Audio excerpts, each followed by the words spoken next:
Hello, TEDxMcAllen. When I found out that this year's theme was Unbound, I was so excited for it, but I became even more excited when I found out I was a nominee for speaker. A little background on myself.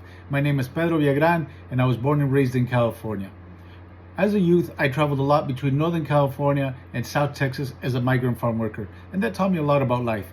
It taught me to respect each other and to respect hard work. But growing up in Northern California, it also led me down a different road. It led me down a road with a lot of questionable decisions and pitfalls. And eventually one of those decisions landed me in jail. But while I was in jail, I knew I wanted to do something different, but I felt bound. I felt bound by my upbringing, by my lack of resources, and by my lack of education. But I knew that I had to get out, and thankfully I learned to get out. And today I'm what you would consider a success story. I've traveled well over 1 million miles. I've been to over 30 different countries. I've managed thousands of people and developed hundreds of leaders. And that's been a tremendous adventure for me. But I had to make that mind shift a long time ago. So I went from having that whoa, it's me mentality to a wow, that's me mentality, and accepting who I was. And I know that can seem hard, but we have to learn to embrace that struggle, embrace the hardships that make us the people that we are today. And how do we do that? I did that simply by accepting the hardships and accepting that struggle, accepting my upbringing and who I was.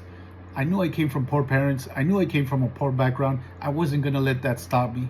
The lack of education, my parents didn't speak English. All that was in the forefront of my mind. I had to accept that and see the beauty in that.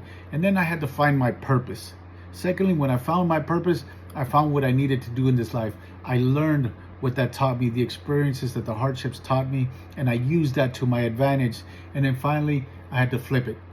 I had to flip those struggles into strengths and to let them catapult me into the leader that I am today. And it's been a beautiful ride ever since. And we can all do that. And even though our struggles might seem different, they might seem like they're vastly a world apart, the way that we attack it has to be the same. We had to have that mind shift that allows us to be the person that we were meant to become and not let our differences separate us. Just because we didn't go through the same struggles doesn't mean that we can't have the same successes, because we definitely can. I hope that you give me the opportunity to expand on this idea as we move forward through the process. But thank you for your time, TEDxMcAllen.